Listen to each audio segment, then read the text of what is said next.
কোরআনে হাকিমে নাজিল হওয়ার দিক দিয়ে 13 নম্বর সূরা, মক্কি সূরা সূরাতুল আসর। সূরাতুল আসরের আয়াত সংখ্যা মাত্র 3টা, কিন্তু এর আহমিয়ত এত। এই একটা সূরাও যদি নাজিল হতো, আর যদি কোরআনে কারীমের অন্য কোনো সূরা আল্লাহ তাআলা নাজিল নাও করতেন, আর উম্মত যদি এটা আমল করত কিয়ামত পর্যন্ত, তো এটা গোটা মিল্লাত উম্মতের নাজাতের জন্য যথেষ্ট সূরা। এই কারণে সাহাবায়ে কেরামের সুন্নত, একে অপরের মোলাকাত হইলে এ সূরা তিলাওয়াত করে শোনায়া দিতেন। প্রচণ্ড শীতের কারণে লম্বা আলোচনা করার অবকাশ নাই বিধায় বরকতের নিয়তে সাক্ষাতে সূরাটা তিলাওয়াত করলাম। কম আজ কম সাহাবায়ে কেরামের একটা আমলের সাথে আমাদের আমলের মিল হয়ে গেলেও যদি মোলাকাতের বরকত পাওয়া যায়, সাহাবায়ে কেরামের জিন্দেগির বরকত আমাদের ভেতরে আসে, তাইলে আমি ও আপনারা সবাই উপকৃত হয়ে যাব। সূরার শুরুতে আল্লাহ পাক সময়ের কসম করেছেন, অথবা আসরের নামাজের কসম করেছেন। ওয়াল আসর, কালের কসম, হায়াতের কসম, সময়ের কসম, অথবা আসরের নামাজের কসম। আসরের নামাজের কসম করে আমাদের আল্লাহ তাআলা পথ দেখাইতেছেন নাজাতের। আসরের নামাজের কসমই বা কেন করলেন? হায়াতের কসমই বা কেন করলেন? আসরের নামাজের কসম, আসরের নামাজ এক গুরুত্বপূর্ণ নামাজ।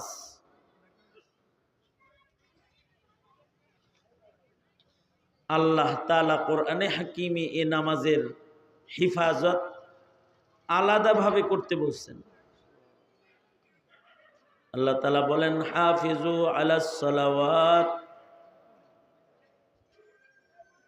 ওয়াস সালাতিল বুসতা। আল্লাহ পাক বলেন, তোমরা নামাজের হিফাজত করো, বিশেষভাবে আসরের নামাজ, মাঝের নামাজ, যেটায় নামাজের হিফাজত করো। এটা একটা গুরুত্বপূর্ণ নামাজ। আসর, সালাতুল আসর এবং সালাতুল ফজর, এখন ঠিক হইব না, সারাদিন ঠিক হয় নাই। আপনি এখন মাইকের দিকে তাকাইলে টাইম পাইতেন না। আমি আসি মাত্র 20 মিনিট। আরে শোনা না গেল, বরকতের নিয়তি দিকে চায়া থাকে। সব দিন শোনা যাওয়ার দরকারটাই কি? সব দিন বোঝারও দরকার নেই, কিছু সময় আছে চায়া থাকতে হয়।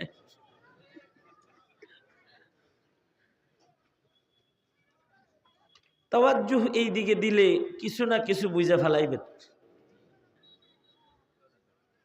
আওয়াজ ছাড়াও বোঝা যায়, দেখবেন এরম এরম এরম এরম করে এই কিছু বুঝে। যদি তাকায়া থাকেন তো হরকতের ভেতরেও কিছু বরকত পাওয়া যাবে।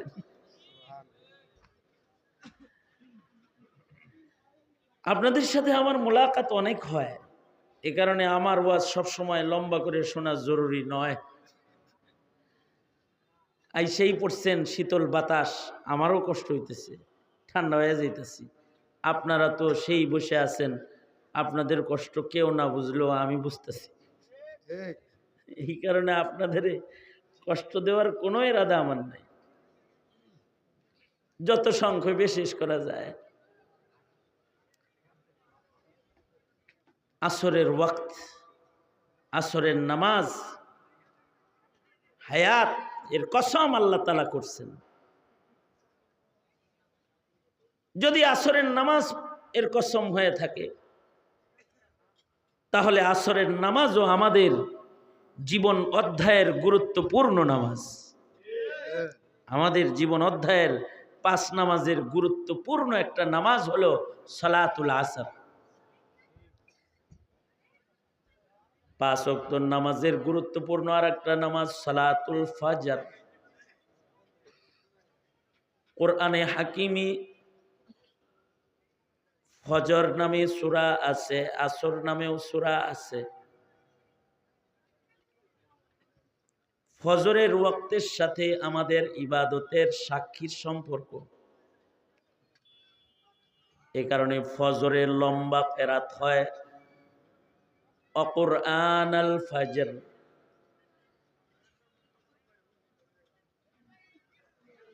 কারণ ফিরিস্তাদের শিফটি পরিবর্তনের সময় দিনের ফিরিস্তারা রাতের ফিরিস্তারা চলে যায়, দিনের ফিরিস্তারা আগমন করে। 2 দল ফিরিস্তার আনাগোনা জমিনে শুরু হয়। ওই সময় যারা নামাজে রয় আবেদ হিসাবে ফিরিস্তারা তাদের সাক্ষী হয়। নামাজটা গুরুত্বপূর্ণ। আবেদ হিসাবে ফিরিস্তাদের সাক্ষী অর্জনের মৌকা ফজরের নামাজে আছে। আকিমিস সালাতা লিদুলুকিশ শামসি ইলা গাসাকিল লাইলি ওয়া কুরআনাল ফজর ইন্না কুরআনাল ফজরি কানা মাশহুদা। ফজরের ওয়াক্তটা হলো 24 ঘন্টার ভেতরে আমির ওয়াক্ত। ওয়াক্তের ভেতরে এটা হলো বাদশা। 24 ঘন্টার ভেতরে ফজরের সময়টা এটা আমির সরদার ওয়াক্ত। সময়টা সবচেয়ে দামি সময় 24 ঘন্টার ভিতরে ফজরের সময়। এ কারণে এই মানুষের ভেতরে যাদেরকে আল্লাহ নবুয়ত দান করেছেন, ফজরের ওয়াক্তে নবুয়ত দান করেছেন। নবীদেরকে নবুয়ত দিয়েছে কোন টাইমে? বয়ে রয়েছেন কে? কথা কন আমার লগে। আরে যাই বুঝেন তাই কন, খালি কয় মাইক মাইক। আমার কথা শোনেন, মাইকের দিকে না থাকায় শোনা না গেলেও এটাই শোনেন, ঠিক না? এখন যত মুসরাইব তত খারাপ হইব। আরো একটা কথা মনে রেখেন, 24 ঘন্টার ভিতরে আমির ওয়াক্ত হলো ফজর। ওয়াক্তের ভিতরে সাইয়্যিদ সরদার ওয়াক্ত। দিনের ভিতরে সরদার দিন আছে, মাসের ভিতরে সরদার মাস আছে, ওয়াক্তের ভিতরে সরদার ওয়াক্ত আছে। দিনের ভিতরে সরদার দিন ইয়াউমুল জুমআহ, ইয়াউমুল আরাফা। রাতের ভেতরে সরদার রাত লাইলাতুল কাদর ওয়া লায়ালিন আশর ওয়াল ফজর ওয়া লায়ালিন আশর। এগুলো সরদার রাত। মাসের ভিতরে সরদার মাস আছে, শাহরু রমাদান আল্লাযী উনজিলা ফীহিল কুরআন। সরদার মাস। আর আওকাতের ভেতরে সরদার ওয়াক্ত হলো সালাতুল ফজরের ওয়াক্ত।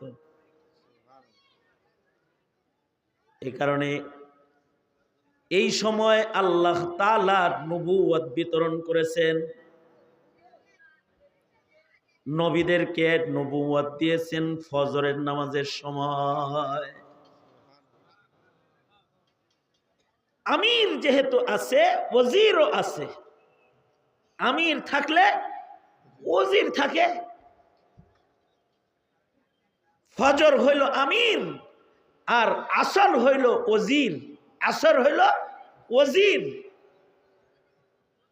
এ কারণেই আসরের ওয়াক্তে নবুয়ত তো আর বন্টন হবে না, কিন্তু আসরের ওয়াক্তের হিফাজতের মাধ্যমে বেলায়াত বন্টন হয়।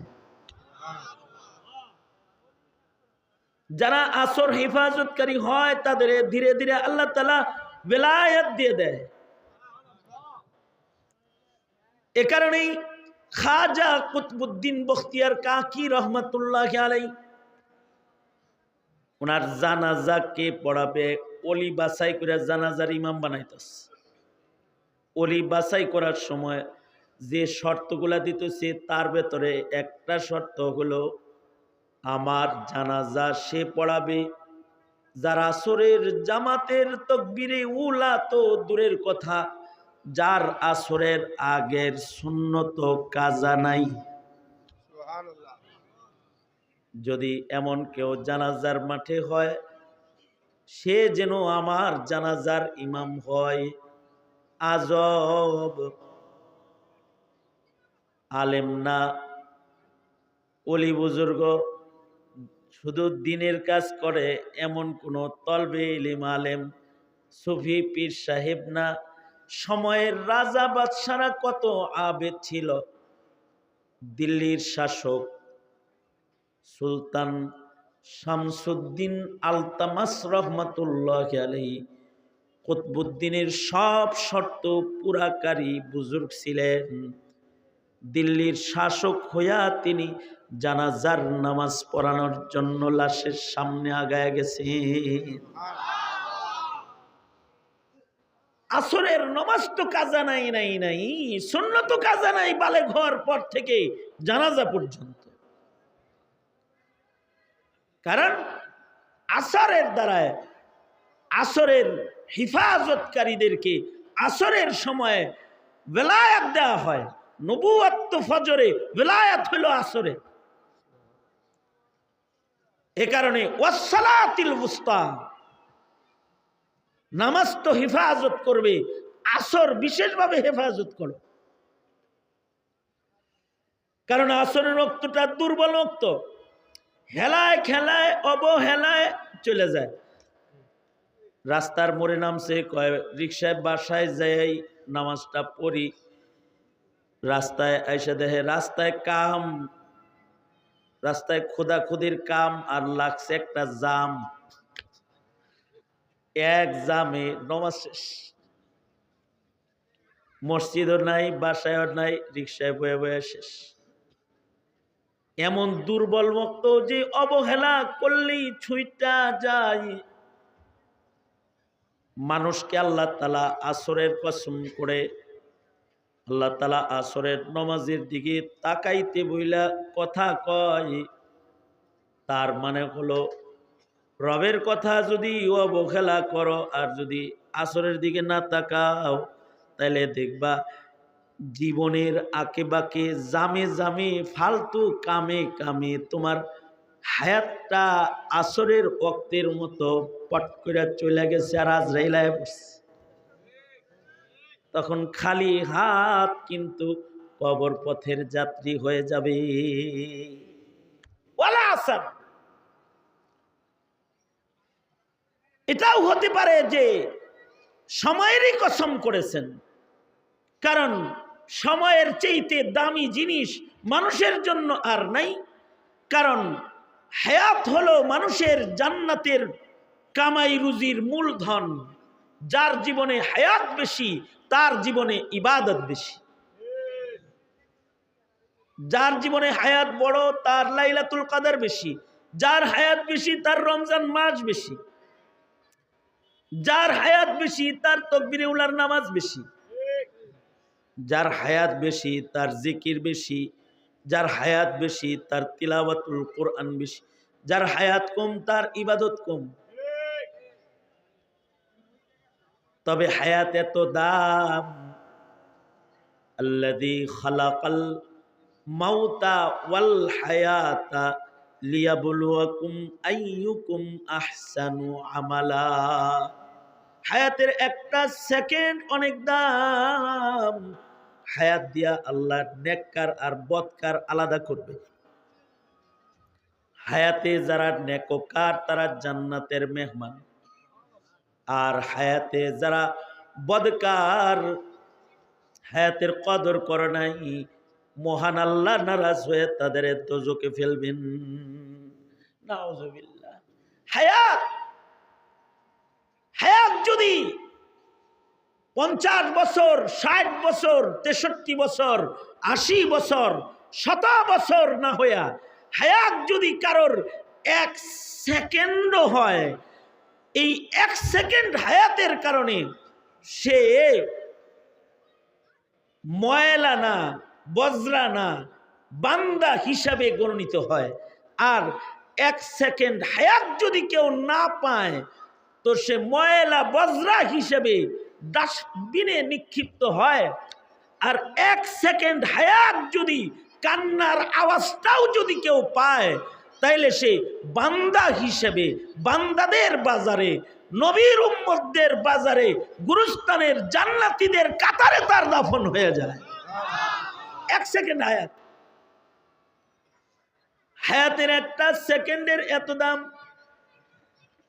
এই দামি জিনিসটা আল্লাহ তাআলা যারে যতদূর দিছেন, কাউরে 5 দিন দিছেন, কাউরে 50 দিন দিছেন, কাউরে 5 বছর দিছেন, কাউরে 50 বছর দিছেন, আবার কাউরে 150 বছর দিছেন, আবার কাউকে 1000 বছরও দিছেন।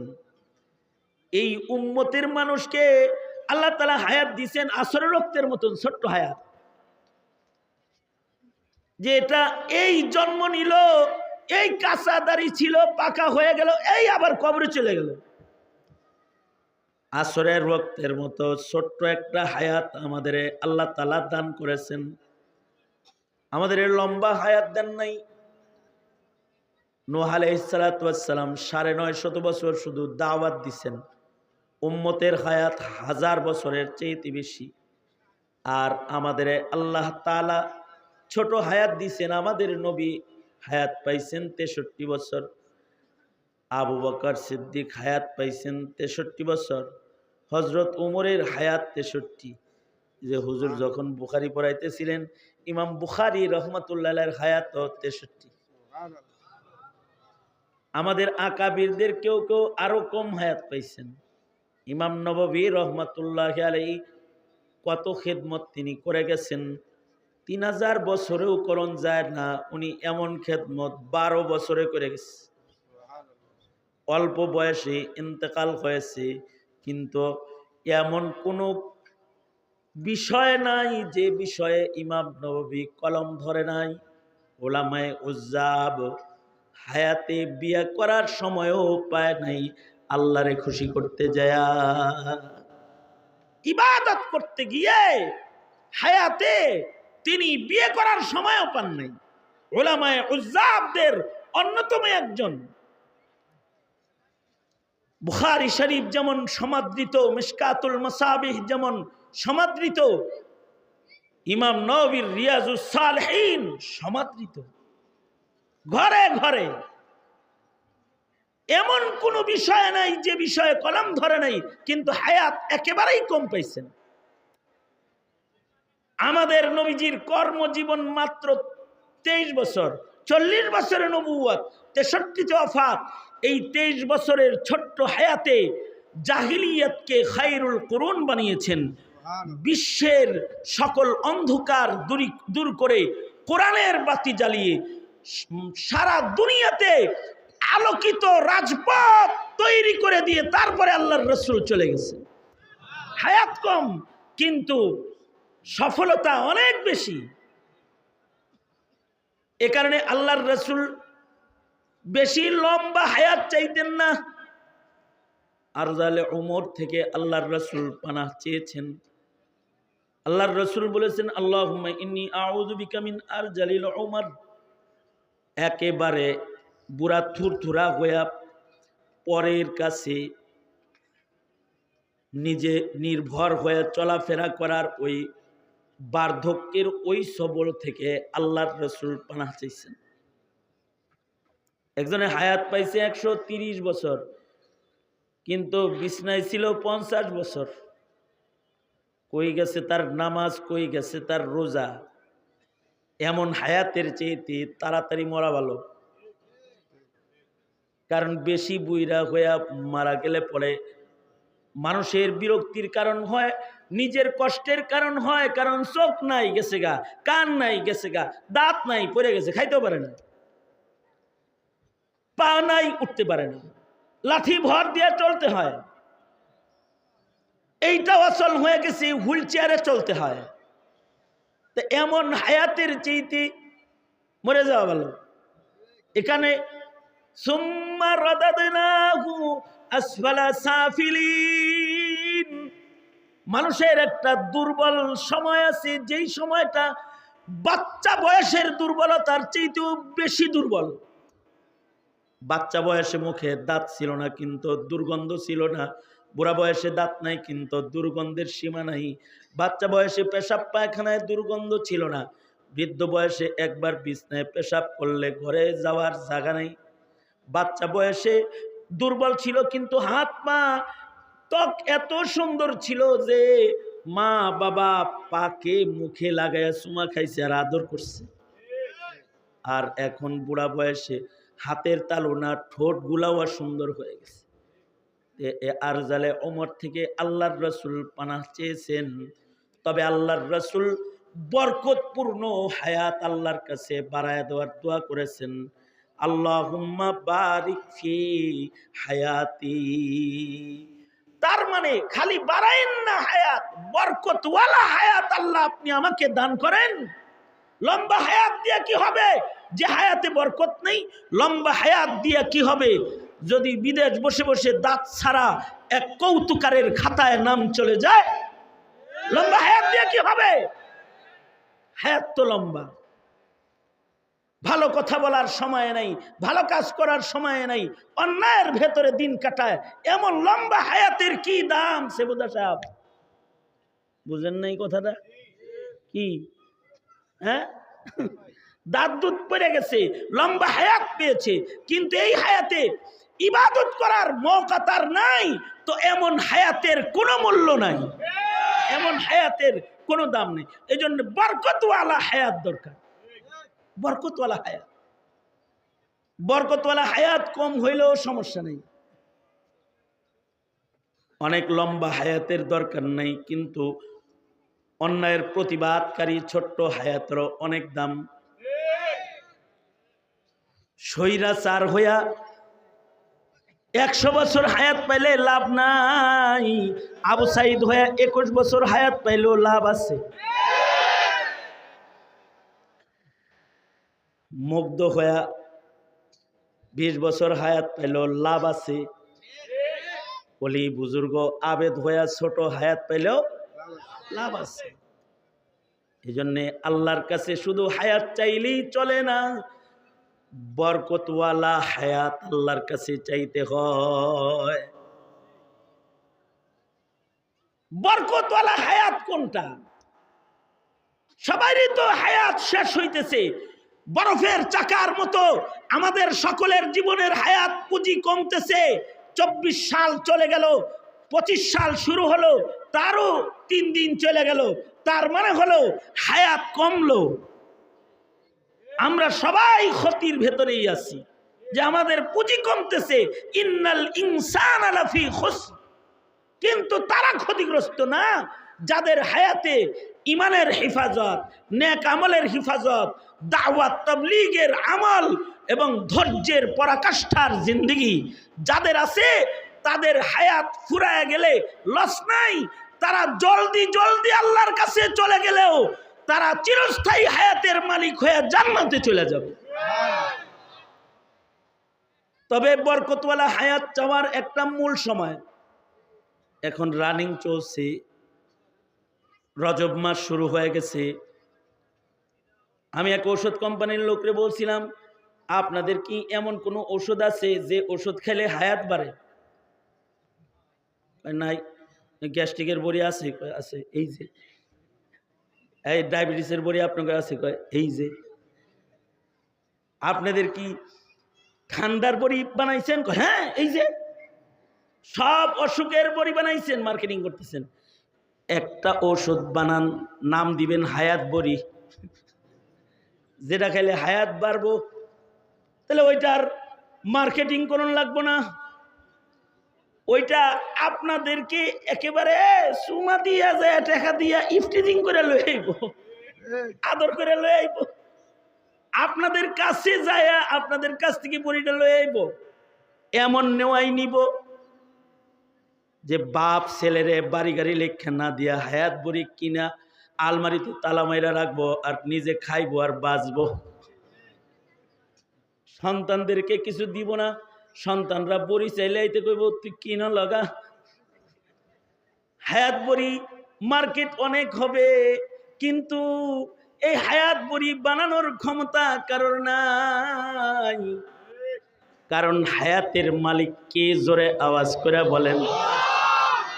চোখ রিপ্লেস আছে, কানের পর্দা রিপ্লেস আছে, দাঁত রিপ্লেস আছে, কিডনি রিপ্লেস আছে, হার্টের মেশিন আছে, কিন্তু হায়াতের কোনো মেশিন নাই, হায়াতের কোনো নকল নাই, হায়াতের কোনো সেকেন্ড কোনো কপি হায়াতের জায়গায় রাখার মতো এর কোনো দ্বিতীয় বস্তু নাই। হায়াত মাথার চুল লাগান যায়, মুখের দাড়ি বানান যায়, দাঁত লাগান যায়, চোখ লাগান যায়, কিডনি লাগান যায়, কিন্তু হায়াত কেনা যায় না। হায়াত কারে কি দিবেন জানেন কে? জোরে বলেন, আরো জোরে আওয়াজ করে বলেন, কে জানেন? কি? আল্লাহ জানেন কাকে কতটুকু হায়াত আল্লাহ দান করবেন। সুতরাং এই হায়াত যেটা আল্লাহ দিছে, এটা গাঞ্জা খায়া, মদ খায়া আর কুফরি মতবাদের উপরে চললা নষ্ট কইরা শেষ করলে আল্লাহর আযাবের মুখোমুখি হওয়া ছাড়া আর কোনো দ্বিতীয় রাস্তা খোলা নাই। তবে যদি হায়াতকে কেউ আল্লাহর নির্দেশনা মাফিক ইমানের হেফাজত, নেক আমলের হেফাজত, তাওয়াসি ইলাল হক, তাওয়াসি ইলাস সাবর যদি কারোর ভেতরে পাওয়া যায় হায়াতে, তার হায়াত ছোট হইলেও তার লস নাই, তার চিরস্থায়ী হায়াত, জান্নাতের হায়াত আল্লাহ মৃত্যুর মাধ্যমে তাকে আল্লাহ তাআলা এই দরজা দিয়ে ঢুকায় তারে জান্নাতে ঢুকায় দেবে। জান্নাতে যাওয়ার দরকার আছে না নাই? এই জান্নাতে যাওয়ার দরকার আছে না নাই? কারা যাবে জান্নাতে? আরে না, কারা যাইবেন কই নাই, কারা যাবে বলছি। যারা আওয়ামী লীগ করবে তারা জান্নাতে যাবে, যারা বিএনপি করবে জান্নাতে যাবে। কথা কন না কেন? যারা মুহাম্মাদুর রাসূলুল্লাহ সাল্লাল্লাহু আলাইহি ওয়াসাল্লামের দল করব ওরা জান্নাতে যাবে। নবীর দল যারা করব ওরা জান্নাতি, বাকি সব দোজখী। ঠিক কিনা? জোরে আওয়াজ করে বলেন। আল্লাহর রাসূল বলেন, কুল্লু উম্মতি ইয়াদখুলুনাল জান্নাতা ইল্লা মান আবা। অস্বীকারীরা ছাড়া সব জান্নাতে যাইব। সাহাবীরা বলে অস্বীকারী কারা? আল্লাহর রাসূল বলেন, মান আতাআনি দাখালাল জান্নাহ ওয়া মান আসানি ফাকাদ আবা। আল্লাহর রাসূল বলেন, যারা আমি নবীর অনুকরণকারী তারা হলো জান্নাতি, আমার সাথে জান্নাতে যাইব, আর যারা আমারে ছাড়বো তারা দোজখে যাইব। রাজনীতি দল্লা, দল দল্লা, নেতা দল্লা, রাসূল ধরো নাই, নবী ধরো নাই, দোজখেই আসো, এখনো বাইর হও নাই। আর যারা নবী ধরছ, কিচ্ছু ধরো নাই, সমস্যা নাই, জান্নাত তৈয়ার আছে। নবীর অনুসারী যারা, তাদেরকে দুনিয়ার ছোট্ট হায়াতের বদলায় আল্লাহ তাআলা চিরসুখের জান্নাতের হায়াত দান করবে। সুতরাং নবীর হায়াতের অনুকরণ এটা যদি করতে হয়, তাইলে নবীর হায়াতের অনুকরণ ডাক্তারদের কাছে বেশি আছে, ইঞ্জিনিয়ারদের কাছে বেশি আছে, সাধারণ মুসলমানের কাছে আছে। নবীর অনুকরণ নবীর নায়েবদের কাছেই আছে। নবীর নায়েব নায়েবই তারা, নবীর অনুকরণের কারণে তারা নায়েবে নবী। সুতরাং নায়েবে নবীরা যেখানে আপনারা আছেন সেখানে, নায়েবে নবী নাই যেখানে আপনারা নাই সেখানে। যেই তবলিগে নায়েবে নবী নাই ওই তবলিগে আপনারা নাই। যেই পীর মুরিদিতে নায়েবে নবীর দল নাই ওই পীরালিতে ঢোল তবলায় আপনারা নাই। এমন কি যেই রাজনীতিতে আলেমের সমর্থন নাই, লাথি মারি ওই রাজনীতির চৌকাঠে লাথি মারি। মনে থাকবে তো? কারণ হায়াত শেষ হইলে দোজকে যাবো না জান্নাতে যাবো? জান্নাতে যাওয়া দরকার না? কারা কারা জান্নাতে যাবো হাত তোলেন তো। মাশাআল্লাহ মাশাআল্লাহ, আল্লাহ আপনি কবুল করেন, জোরে বলেন আমিন। সোজা করেন। অল্প কথা বুঝলেও এটা এক বস্তা ওয়াজের চাইতে দামি হয়। এক কথা বুঝলে এক বস্তার চাইতে দামি হয়। যা বলছি বুঝাইতে পেরেছি? আমল করবেন তো ইনশাআল্লাহ? বলেন ইনশাআল্লাহ করবেন তো? ইনশাআল্লাহ। সোজা করেন, নাড়াচাড়া দেন, এই এই এই নাড়াচাড়া দেন, মোট করেন। পুরুষদের ভেতরে যেমন ইলিমওয়ালা নায়েবে নবী, নারীদের ভেতরে যারা ওয়ারেসে নবী তারা নবীর ওয়ারিস হয়ে যাবে। নবীর নায়াবাতের জিম্মাদারি তারাও পেয়ে যাবে যারা আলেমে দিন হবে। তারা নারীদেরকে রাহনুমাই করতে থাকবে। নবীর নায়েব নারী পুরুষ সবার ভেতরেই হবে। সাহাবীদের ভেতরে নায়েবে নবী মহিলা ছিল না? স্যার হয়েছেন কে? ছিল না? এই কিয়ামত পর্যন্তই থাকবে। সুতরাং এই মহিলা মাদ্রাসারও দরকার আছে। পক্ষে না বিপক্ষে? মাইজি সাহেবের সাথে আছেন তো ইনশাআল্লাহ? হ্যাঁ, পকেটে একটু 8টা দিয়ে দেন, দেন।